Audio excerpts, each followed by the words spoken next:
Thank you so much. What a wonderful looking crowd you are. And I'm very pleased to have this opportunity to have a conversation with you about something a little bit off the beaten track in this conference. Let me start with sharing what are my assumptions for this talk. I am figuring that you're probably experts or very much interested in data, but maybe that you're not very familiar with learning sciences. That's my first assumption. So if there are some of you in the audience who are indeed in the area of education, bear with me as I take a non-specialist approach to that. I'm also going to frame this talk from the point of view, my point of view as an educator and a person who is very much an advocate of open source and whose research area is computational science. So that informs my point of view. And in the end, what I want to do is offer an invitation for us to work together between data scientists, learning scientists who are not in the room, but need you, and educators who I represent.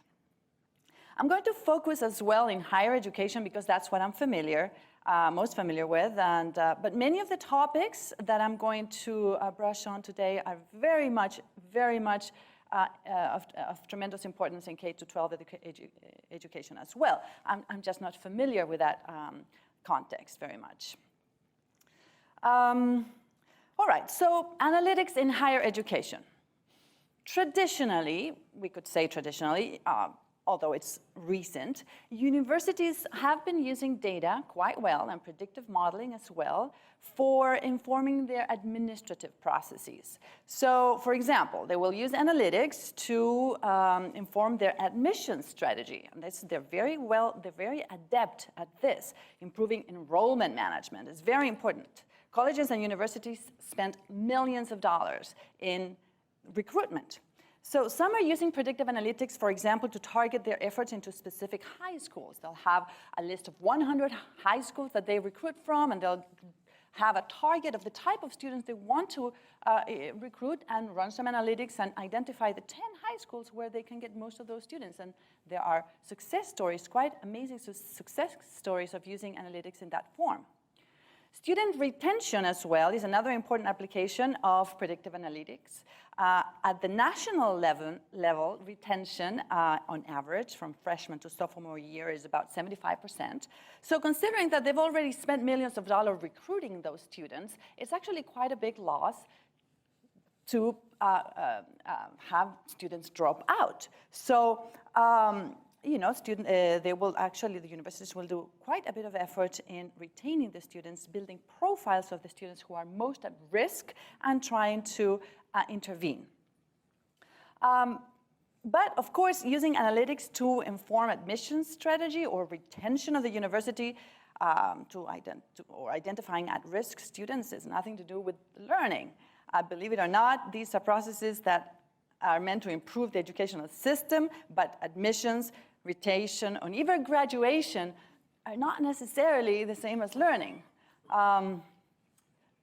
Yes, that's the case. There are different things. They're more into the business process of the education. More and more universities also are using analytics for informing their fundraising.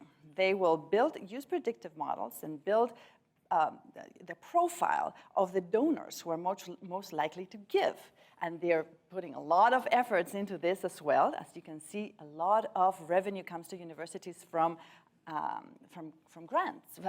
donations. I didn't get a slide that was more recent, but that's 2011, $30+ billion were raised by US colleges and universities alone. Obviously, that has nothing to do with learning, but as well, it's part of keeping the educational system going. And a third area where higher education is influenced by data analytics is rankings. University rankings are also related to the framing of education as an economic activity, the value for money idea. And increasingly now that enters into the political arena where the Obama administration calling for more accountability from colleges and proposing even more rankings, centralized rankings managed by the government. So data comes into a lot of areas in higher education. But that's not what we're here to talk about. Has nothing to do with learning. We could also say that in the classroom, faculty have been collecting data on students for a long time. Of course, faculty will take data on students and how they perform in assessments. They will collect the dreaded student course assessment and to have opinions, to get the opinions of the students on how satisfied they are. They will collect information to satisfy the requirements of accreditation as well. Huge amounts of data collected for the purposes of accreditation. Sometimes also for improving teaching, yes, in some, but more rarely, even more rarely for research on how students learn. But that is also not learning analytics. Assigning grades is not learning analytics because although grades may be correlated with learning, it's not always the case. Think about grade inflation, for example. And the purpose of grades is to assess the student's performance after the fact. The purpose is not to improve learning while it's happening, and there's no action taken beyond perhaps failing the lower portion. Learning analytics presupposes that we're going to take some action to improve the process, that we might be helping students succeed, and collecting grades is just not enough. Learning analytics also requires some skill. So at the level of a small class where you're only assigning grades to 30 people, or maybe more these days, it's also perhaps not enough. So learning analytics, what is this? Well, it is distinctively a new trend in education. Of course, the Google Trends graphic tells everything about that. All we need to know. And you see learning analytics jumping in the searches, the Google searches from mid-2011. So yes, it's a new trend in education, and it's also a new research community. In fact, this research community has organized itself in the last few years, and there is now a Society for Learning Analytics Research, acronym SOLAR. This is an international network of researchers that are involved in analytics for teaching and learning and training development. They held their first conference in 2011, the International Conference on Learning Analytics and Knowledge, LAK is the acronym. And it also organizes some yearly summer institutes and other activities, and it has its own peer-reviewed open access journal, which is self-described as the first journal dedicated to research into the challenges of collecting, analyzing, and reporting data with specific intents of improving learning. Okay, so what is learning analytics? I've told you what it's not. Let's say what it is. Here's the first often quoted definition of learning analytics from an EDUCAUSE report in 2007. It is an activity that must create actionable intelligence to improve teaching, learning, and student success. You can see how grades not necessarily fit in there.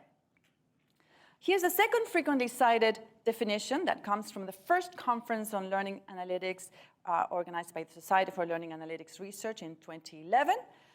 It is the measurement, collection, analysis, and reporting of data about learners and their contexts for the purposes of understanding and optimizing learning. Okay, let me tell you about a pioneer work in using, in learning analytics in the context of higher education. This is a project from Purdue University called Course Signals. It's a web app, and it's called an early warning system to trigger individual feedback to students that may be falling behind in a given course.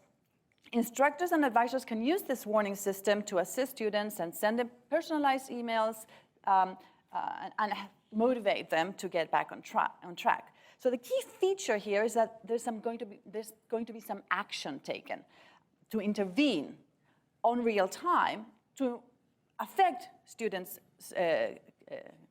success in the course. It is also based on a predictive model that takes as input the demographics, students' grades, attendance, their participation in the learning management system, and so on. And it can forecast with fairly good accuracy that a student may drop out. Given the students that, of course, are at risk of red light, those that are kind of in the middle, yellow light, and green light for those who are not. And it comes from the research of a doctoral student in Purdue University who examined more than 70,000 records, including 20 variables that he reduced to 5 factors, seeking to find which information was a strong indicator of students dropping out.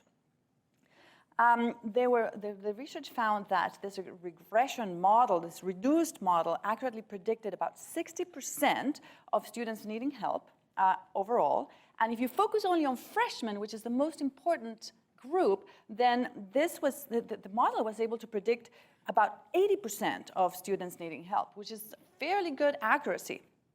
And in later years, this PhD thesis that led to this project is from 2007, and there was a continued research on using this web app from 2007, 8, 9, and this research was published after a while, and the Purdue group claimed that they were able to increase retention by the use of this app by 21%. Now, this was seen as a really, really important success in the field. And Purdue researchers presented their results on using course signals at the 2012, the second conference on learning analytics and knowledge conference in Vancouver, Canada. Their research consisted in analyzing about 23,000 students and who had experienced this system, course signals, in about 100 courses over the span of these 3 years. And they concluded that students that participated in course signals that were supported by this feedback that was triggered by their amber or red lights were retained at higher rates than peers who did not have this support. Very impressive. They also claimed that students who experienced 2 or more courses with signals were retained at higher rates than those who had only 1 course, or 0, of course, with signals. This paper has been widely cited and was actually the poster child of the success of learning analytics. There's a little problem. Any statisticians in the room? Any statisticians that may have any suspicions? Some are shaking their heads. It took about 2 years after it was published to notice a little bit of a problem. Purdue claimed that course signals directly led to statistically significant, they had their p-values and everything in place, gains in retention. But the researchers didn't take into account the fact that students who take more courses because they're retained will be more likely to have more courses with signals. In other words, yes, if you're retained, you're going to take more courses, you see? They did not appear to have controlled for the number of courses taken. Well, they needed some statisticians in their team, I believe. They had made a very sincere effort to do research that was unequal at the time. They had a control group. They had all, these are very respectable researchers in their community, but they had this little flaw, unfortunately. And it led to quite a bit of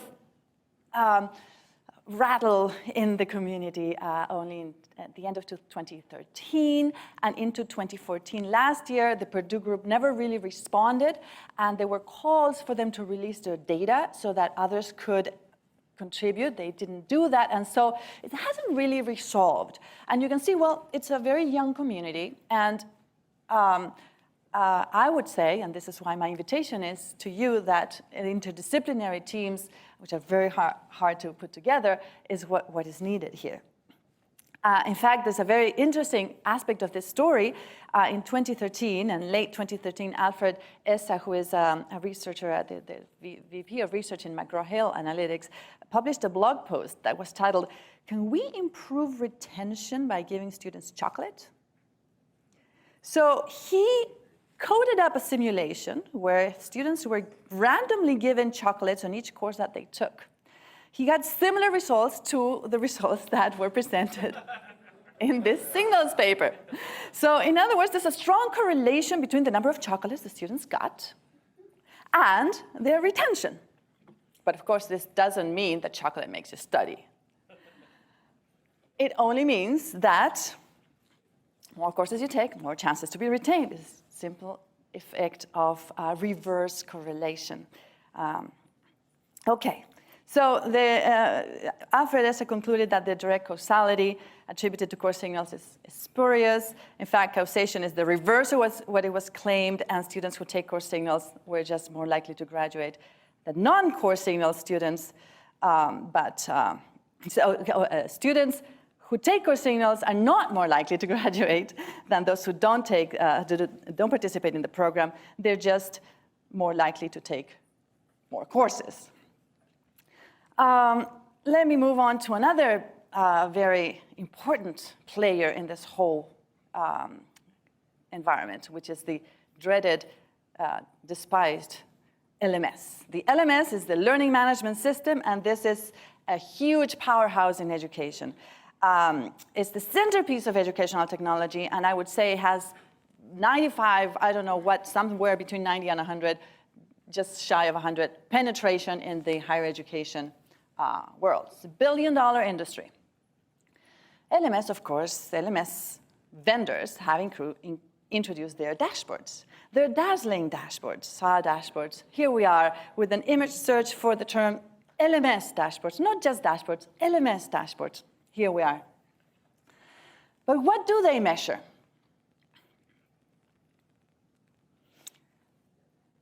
What do they measure? Do they measure learning? They measure attending. Did the students log in? Did they turn in their assignments? Here is an example.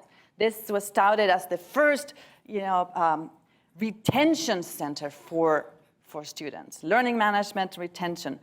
Forgive my slightly cynical tone of voice. They measure who's logging in. Okay, maybe who's logging in has some correlation to those students who will be more successful. So instructors see, of course, how long since the students have been logged in, and they're flagged with a red light if the student hasn't logged in for 5 consecutive days. Whether they're engaged, have they been participating in the discussion forums? Maybe they have a participation of 20% or less than the average, red light. Whose grades are suffering? Which students are currently trending at 25% below the average, red light. Who has missed deadlines? Instructors might know this anecdotally because they see, but if they have a big class, maybe they want to get this automated, all right? Real-time view of all students that have missed a deadline. In other words, it's really a basic user activity report. One critic called it trivial descriptive statistics, a simple set of reports overlaid with database queries. Yet, it was the first so-called retention dashboard of a learning management system, the leader in the field, and it appeared in 2013, so not so long ago. This is one example of a product that's called now an early warning system. In fact, Purdue's course signals was also an early warning system.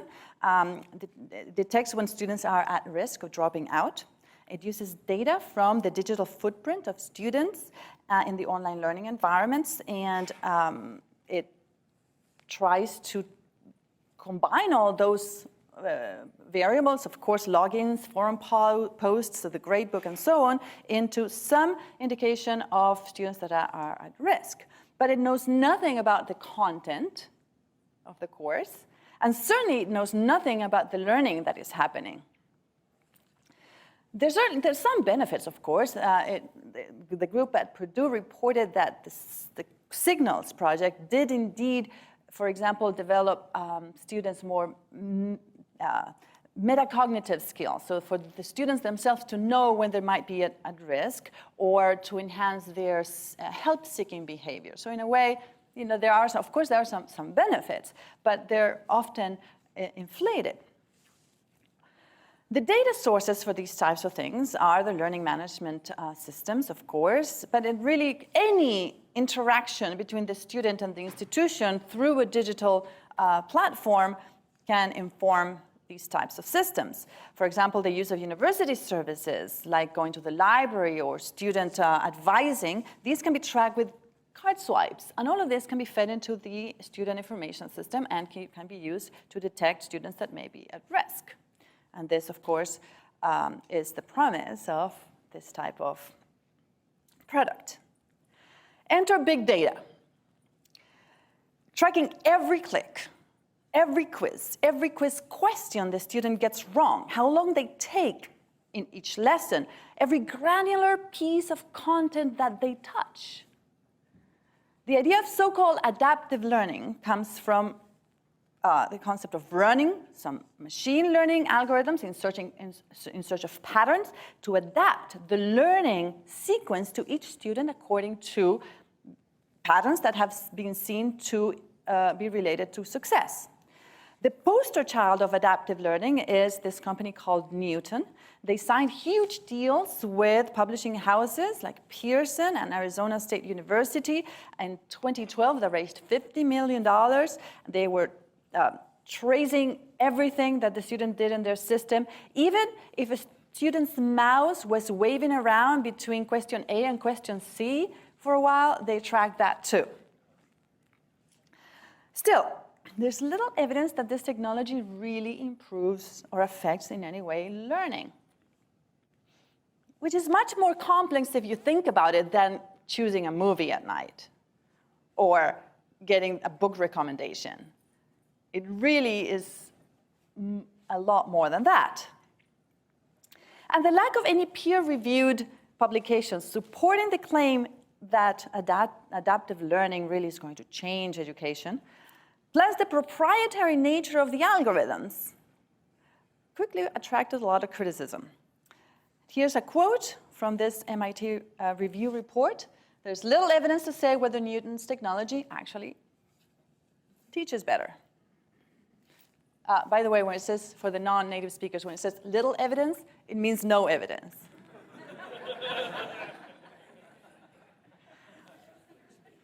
Microsoft, by the way, signed an agreement with Newton in 2012. Microsoft has invested a huge amount of money in their education division, and they have cultivated a wide partner network of publishers and other partners.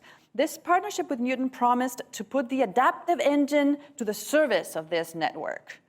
I'm not quite sure what came out of it. I'm going to, if I could hear from anybody here that knows anything, I'd be really interested. I searched and searched and couldn't find anything. All of these systems that I've been describing to you rely on the idea that students remain in one walled garden, the learning platform, the online learning platform. This is sometimes called the learning in a box model of education. In fact, most analytics in education is based exclusively on logs in the learning management system.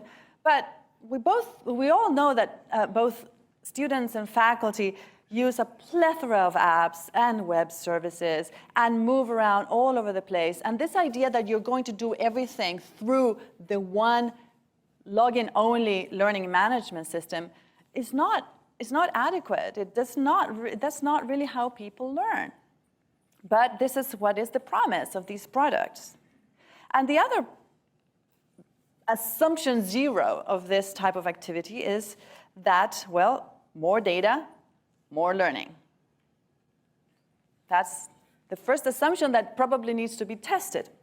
The most basic assumption of this edtech solutions called adaptive learning. It reminds me of what has now come to be known as technological solutionism. The idea, this tendency to give very simple answers before the question has been fully asked.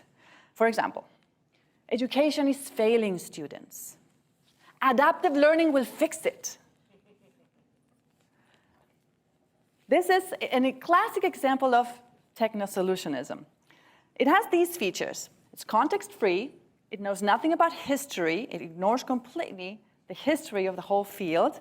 And it has poor or non-existent theory and touts very ambitious goals. If anything that you hear has these things, just classify it as techno-solutionism and apply your suspicious antennas. This explains the dazzling dashboards, by the way. And this is a very nice quote that I want to share with you from Justin Reich, a well-known researcher in the Harvard X corporation. It's a corporation even though it's a not-profit. Big data sets do not, by virtue of their size, inherently possess answers to interesting questions. We have terabytes of data about what students clicked and very little understanding of what changed in their heads. This dazzling dashboards, again. Dazzling dashboards. I love this quote by Edward Tufte. A vast wasteland of pretentious banality. Isn't that lovely? And it was like perfectly timed for my talk, May 2015. I was so lucky to run into that. Right? Yes, please take a picture of that. Save it, save it. A vast wasteland of pretentious banality. I just wanted to say that again. Adaptive learning is, here's another one. Adaptive learning is like an iPod with infinite capacity and infinite capability to play any song ever recorded as long as it was written by Neil Diamond. Or this is a fabulous blog post about this. If all you've ever heard in your life were songs by Neil Diamond, probably you think this is a wonderful product, right? So it is with these futurists. They probably have never seen a class where math is anything but a teaching lecturing in front of the board describing a procedure and students replicating that procedure 20 times on a piece of paper. That entire universe fits within a computer adaptive model. But is that how learning happens in every classroom? Is that how learning should happen in any classroom? So I guess if we want to really contribute to learning analytics, the first question we should be asking is, what is learning? What really is knowledge? Does learning happen here, in this environment? Is this just it? Or as Peggy Lee would say, is that all there is? Only the jazz fans know my joke, okay? You can look it up on YouTube afterwards, it's fantastic. A traditional view of knowledge might associate it with facts and sets of propositions that you remember, that you memorize. But this is a very limited view of knowledge, a very utilitarian view, and we know that in reality, remembering facts is not useful. Think about how you work. Think about how scientists work. I mean, if you learn something, you're going to call your friend, you're going to go online, search on Google, make some connections, partially get the idea of what's happening, then start completing a network of small contributions to something that appears as if an image is coming into focus slowly at a distance. This is how it really happens. It's not this linear collection of fact after fact that you remember. The modern views of knowledge are much richer than that. We say that knowledge is distributed. And if you're a coder, you know what I'm talking about. You can't hardly complete a project without Google or your friends. Today we talk about knowledge as something that's connective knowledge, knowledge that is created and shared by an interconnected community of individuals. That's why that we have a community that actually is a strong community is so powerful. So in this view, the learner really needs to participate in this community, engage in the community. This is why open education is so important. It has a pedagogical purpose. Open education involving sharing, not just access to materials, but sharing, creating your own artifacts, and sharing those artifacts within your network. This is our modern understanding of how knowledge is created through this distributed, interconnected network between students and faculties. And as an aside, this is, by the way, why in 2001, so 14 years ago, MIT had no problems deciding to make all of their contents available for free in what now has become this wave of open courseware. because they know that their knowledge is not on just the lesson plans or the PDFs of the assignments. The collective knowledge and the power of MIT is in the students and faculty there in the campus interacting together. Who cares if I put my PDFs online? That's not an MIT education. Sure, have it for free. Knowledge is distributed. So this is what I strongly believe is the pedagogical purpose of open sharing. And this is the tenet of what people call in learning scientists as learning science connectivism. It evolves after constructivism, the theory of knowledge from Piaget and so on. Connectivism is the thesis that knowledge is distributed across a network of connections, and therefore learning consists of the ability to construct and traverse those networks. So learning is deeply social. And we heard that yesterday as well. It's deeply social, then learning analytics must include as well social network analysis, the use of graph techniques to assess the strength of interpersonal relationships. There's also very interesting work being done in discourse analysis using natural language processing to, for example, analyze forum posts and detect sense-making processes where the quality of the debates, the eureka moments, on the basis of the language that is being used by the students. As you can see, a much richer environment that can be absorbed by the dazzling dashboard of the LMS. Enter the MOOCs. The M word, as Paco said yesterday, into all this kerfuffle. One of the top MOOC providers, edX, which I'm a little bit more familiar with, released its analytics product in November last year with great fanfare. That's only 8 months ago, and it looks like this. It tracks enrollments, so how many people have enrolled to this open course? Of course, tracking enrollments does have some use. It might be useful to evaluate your marketing campaigns, strategies, but it has nothing to do with learning, obviously. It tracks demographics. Well, some minimum demographics information may be useful. Yeah, we worry about the fact that most MOOC takers are male. We would want to have more diverse participation in these types of open education activities, yes, but it has nothing to do with learning again. The dashboard, of course, gives you very pretty plots of age, educational level, and so on, gender demographics, and it has its value. Here's a typical education metric. Very typical as well. Similarly, geographic information might be useful, but I don't know, not so much. And in the next level, we have engagement data. Oh, the engagement fixation.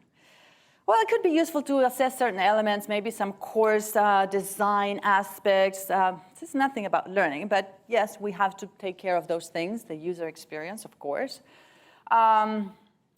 And this is a type of data that has been used to, for example, give instructors guidelines as to the ideal length of their videos. It should be 6 minutes, because students drop out after that. It's just the clickstream says it.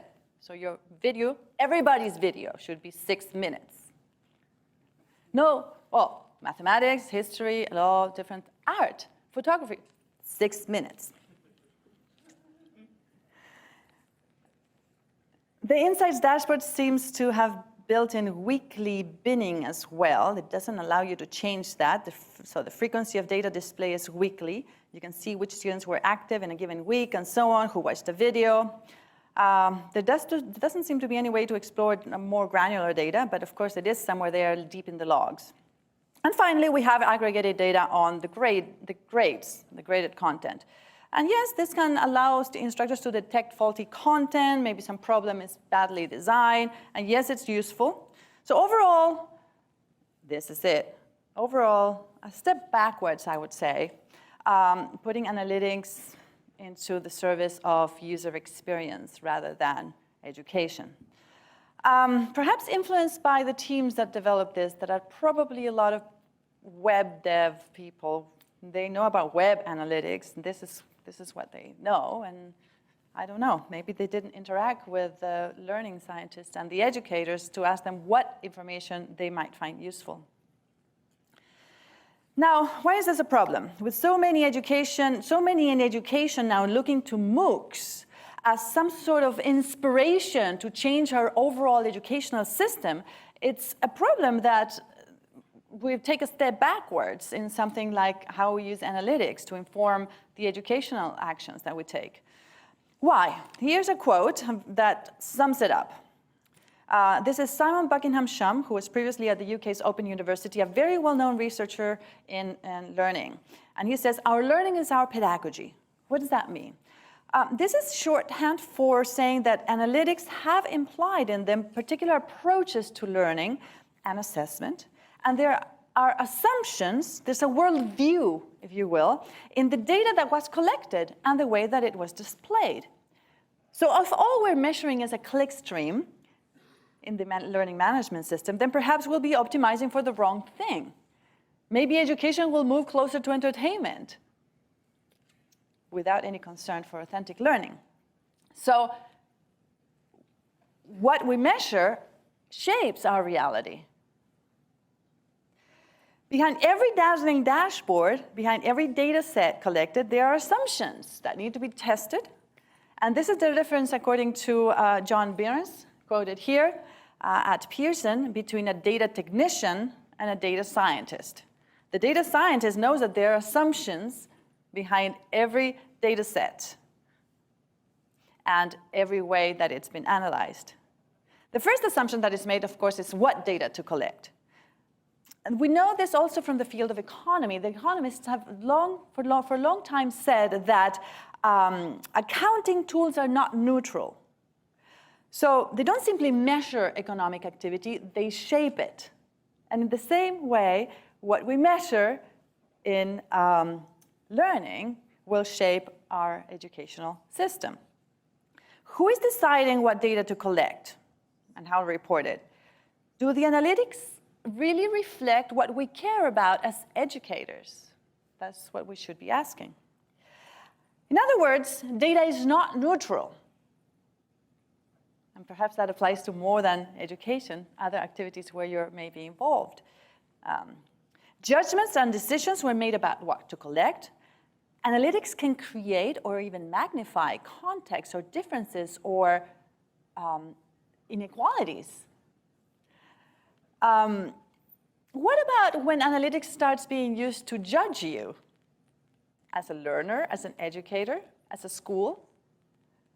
In the UK, for example, analytics reports are used to evaluate teachers, to evaluate their performance. And if their graphs are not right, they lose their job. They can lose their job. So data is definitely not neutral. We enter into a political quagmire there, of course. The politics starts being a factor in this whole thing. And what about algorithms? There's a lot of assumptions as well in the algorithms. And this is why I strongly believe that in this area of education, it is absolutely crucial that the whole pipeline of analytics be open source, because the algorithms hold so many assumptions about thresholds, samples, how the numerics were calculated. It was said yesterday in the testing talk as well. What values we use in each one of these variables affects the outcome. So we need algorithmic transparency the whole way through, especially in something like education, and especially if some people's jobs are also going to be dictated by what numbers come out of that dashboard. But the bottom line is that edtech is big business. I bet some of you were thinking about some business ideas during this talk. In 2014, venture capital funds, private equity investors, and transnational corporations poured over $3.5 billion into education technology in the US alone. It's big business. So transparency in algorithms and sharing and open sharing of data sets is quite an issue, of course, in this context. But buzzwords and hype aside, learning analytics has to have grounding in learning sciences, in addition to using sound statistical techniques. Remember the coarse signals, small hiccup. It has to pay attention to historical backgrounds as well, often ignored completely by MOOCs, by the whole shebang. Things like the cognitive models, cognitive tutors, Carnegie Mellon's history in that area using artificial intelligence for education. That goes back to 1970. There's loads of publications about that. All of these guys, 2011 forward, seem to, well, not all of them. Of course, some researchers are quite serious about it, but many of the groups behind some of these products ignore all of that history. The first popular attempt to actually use a mechanical device to teach students goes to 1926, believe it or not, 1926. So basically a mechanical multiple choice machine. We also have to pay attention to the fact that learning is deeply social, as Paco said yesterday. So I want to suggest that in this arena it's most important to form interdisciplinary teams. We know this is very hard, but learning scientists and educators need data scientists, and the only way for this to actually be fruitful and revolutionize education is for all of us to work together. And this is, I think, one of the most important aspects, the social aspect of learning. What Paco Nathan said last night, he said, it's not so much about how an individual learns, rather our focus should include the social context. I quickly wrote down a quote yesterday. And current adaptive learning systems, the ones I described earlier, really focus on the idea of the individual with a device. That's it. That's where learning happens. A fallacy, of course. An individual in front of a machine, well, it's a learning in a box. That's not real. Usually delivered sequential content, perhaps with a different learning pathway, but it's just very granular elements of content that you have to navigate, and that's it. But that's not how people learn. Learning is deeply social. Students and faculty use a wide array of web services, many of them reflecting their social activities. They share YouTube videos, perhaps write on a blog. They have shared Google documents and so on. So should we track everything to actually produce some learning analytics that can help in education? Well, this starts getting a little bit creepy very fast. This is a small experiment in Dartmouth College where they collected data using an Android app that tracked all of their physical activities of the students, where they spend their time, GPS, of course. They were able to predict pretty well their GPA at the end of the term. It's very recent work and it's very small scale, but they're planning on taking this to the larger scale, and they're already talking about the Fitbit of learning. You like that, huh? But what about privacy? Who is going to hold that? In the UK, where the European laws on privacy are much more strong, a foundation with very broad membership in universities published just last month this code of practice for learning analytics, addressing particularly the rights of students to consent. I mean, let alone, they're probably not even informed that they're being tracked in these other systems, but consent, privacy, validity of the information, do they have access to their own information? These are very, very important topics. And of course, if they detect any errors, will there be due process for they to change that? If they move to another university, do they own their own data? Can they bring their data to the other university? It's very complicated. So again, I guess the circle that I was drawing is even too simplistic, because in addition to data scientists, learning scientists, and educators, we need social scientists and maybe privacy experts and legal experts. So as you can see, it's a very, very complicated interrelation of concerns, which is the idea that I wanted to bring up to your conscience today. It requires really a comprehensive set of different skills and a fully interdisciplinary enterprise. In any case, this very attractive idea of using analytics to personalize education, and the dollar signs in the eyes of the edtech entrepreneurs flash when they think about adaptive learning. This has a long way to go, a long way to go. But maybe the next time you hear machine learning, you might think that we have two different possible meanings to machine learning. One is the algorithms that you know and love at the heart of the PyData community, and the other one is this idea of trying to mechanize the process of education, often reducing it without understanding it. This is actually a postcard from 1899, a vision of the year 2000 of what education would look like. And I will leave you with this image. Okay. Thank you.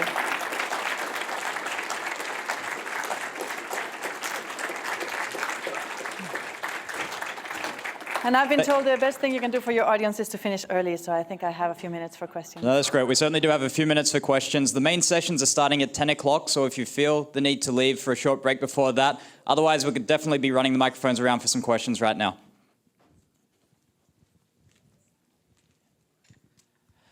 Seems like one of the biggest problems is being able to quantify learning. You listed a bunch of things that weren't worth optimizing, grades, enrollment, retention, to maximize learning. So what is the current view of quantifying learning? Because once you get that nailed down, it seems like all of the work will come easily after that. So what is the current view? I don't think that anybody has the answer to that.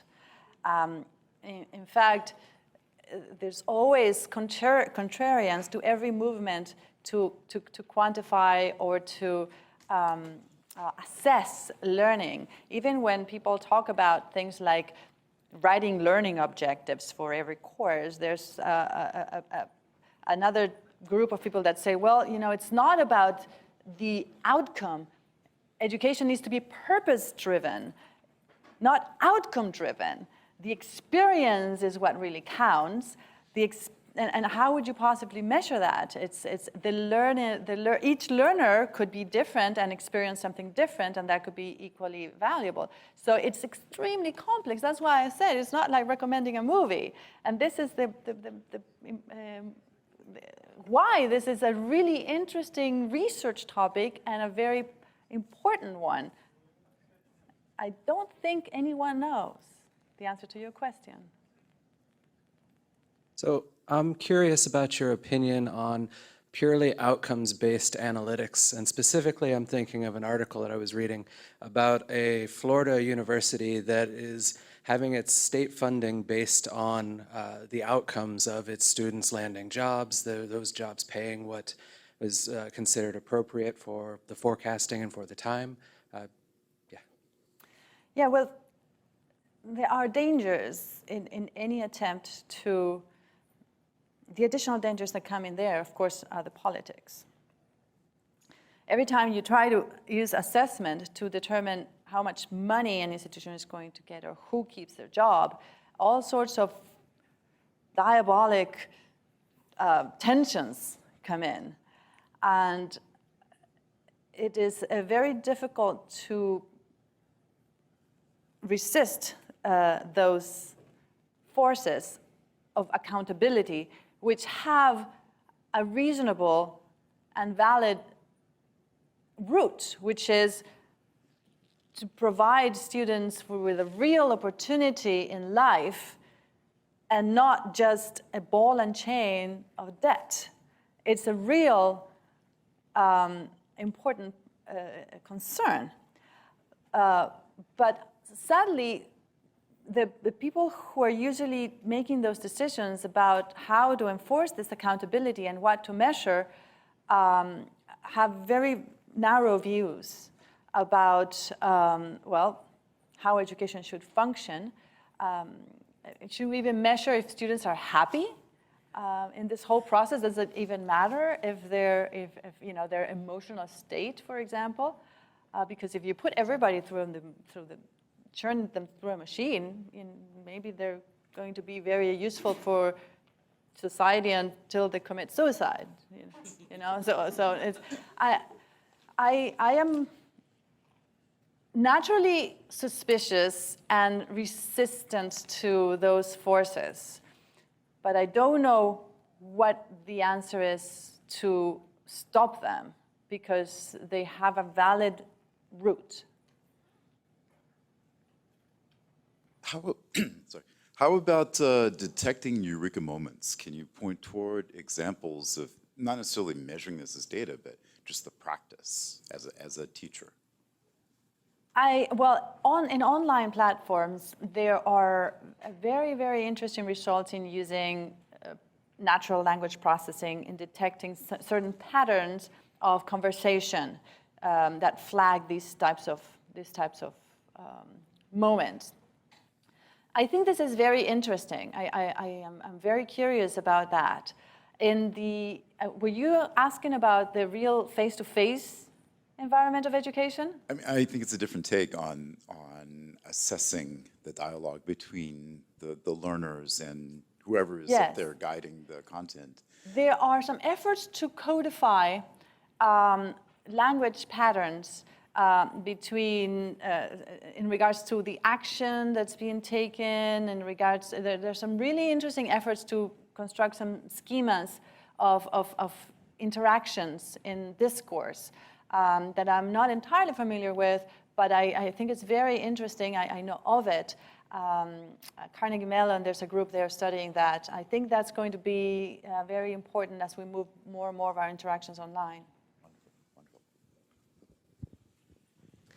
So there's obviously a lot of different types of learners and different types of educators. Is there any way that learning analytics can be used to sort of match up an educator and a learner to know if you would get the most out of a particular course? I'm not sure that it is implicit in your question, but nevertheless, I want to address immediately a misconception that exists very widely in our society of a very attractive concept that has spread like wildfire, that is bunk, and that is learning styles. People use this terminology of learning styles. Oh, I'm a visual learner. Oh, I'm a motor or whatever learner. There's a classification, and it appeared in the literature, spread everywhere, because it's a very attractive idea. But there's no evidence that this is real. Everybody has a spectrum of abilities.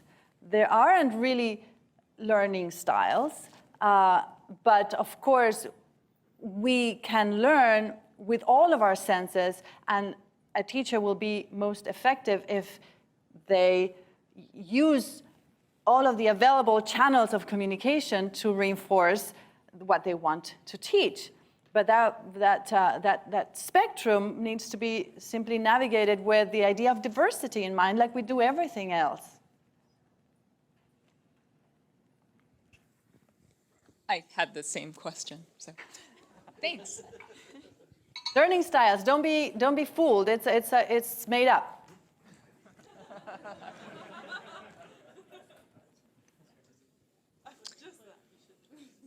Hi. First, I really enjoyed your talk. I thought it was awesome. Thank you. And very courageous. I had the experience in undergrad and grad school that as my professors became more quantitative, their grading styles became less quantitative. And so I actually felt like, maybe it was that they appreciated, the inherent kind of subjectivity in their own analysis of, or trying to measure learning, and so that they were actually kind of backing off of quantitative methods. So I was wondering, is the answer maybe, do we need to be educating decision makers who believe that, we should measure and optimize everything, including humans, in statistics? Is that the answer maybe, is to actually educate the decision makers? Ideally, we would increase the level of statistical literacy across all decision makers, especially in education. A lot of times the efforts to measure and assess are based on are based on a lack of trust. And this is at the key of the whole dynamic, is to increase trust in each other so that the assessment can be relaxed. One of the reasons perhaps you experience that is that as you matured as a student, your professors trusted you more. And there's no need to measure everything you do.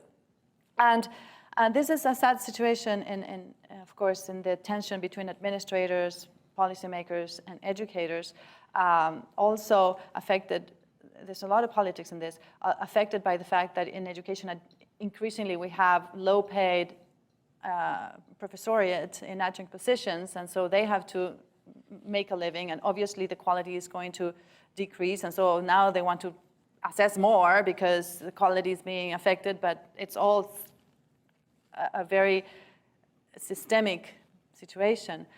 But I recommend, as a side note, I recommend a video on YouTube by Eric Mazur in Harvard titled "Assessment, the Silent Killer of Education." Over here. So this is regarding secondary education. I've witnessed this once removed. My wife is a teacher, I would say a master teacher of mathematics. And that whole class of teachers is engaged, it seems to me, in a power struggle now with an administrative class, which has tripled in the last 20 years. So those administrators love this approach of learning in the box. And the master teachers, who are the people all the students remember that made their education, are profoundly skeptical of these approaches. Yeah. But what can be done? The administrators have a lot of power right now, and there's so many of them, they're looking for things to do, so they're making up new tasks for the teachers that are taking them out of what they really want to do in the classroom. So how do we win this struggle? It is a struggle, the typical struggle of, it's a power struggle, right? I think the usual way we do things in democracy is we organize at the grassroots, we stay on message, and we have a unified front. We use facts and theory and our communication skills to reach out to the other communities in language they can understand. This is my effort coming here and giving you this talk, even though it's a little bit off topic. Thank you very much. I don't want to keep you any longer, and thank you for your interest with the question. Do you want to have a last question? I'm happy we can talk offline. So I'll just ask it. I'm a data scientist and I love data, but I'm also very much troubled by the hyper quantification of education and learning, because I think there's a major sort of cognitive disconnect between the idea of using data to sort of improve learning, but also this notion of having a solid liberal arts education and what it means to become a citizen and be a fully human participant in the world with other people as a social sort of a social construct. So how do we achieve both outcomes? You know, the federal government cares a lot about people getting jobs and not being mired in ball and chain of debt, and that's really great. But how do we also sort of achieve this other unquantifiable goal of growing citizenship with thinkers and people who care deeply about those who live in society? I'm troubled by both of those things. And how, as a data scientist, can we help the educators and the learning scientists to sort of protect the data in such a way that it doesn't fall into the hands of politicians and other folks who don't care about that sort of citizenship part? In less than 45 seconds. Yeah. If I knew the answer to that, obviously, I'd. Well, I think one of the keys in something like that is to be able to talk beyond your peers, to be able to reach out to others in other disciplines and find a common mission and seek those. I hate to use the buzzword of interdisciplinary teams, but this is really hard to accomplish. And of course, the Berkeley Data Science Institute is making this effort of putting social scientists and data science working together.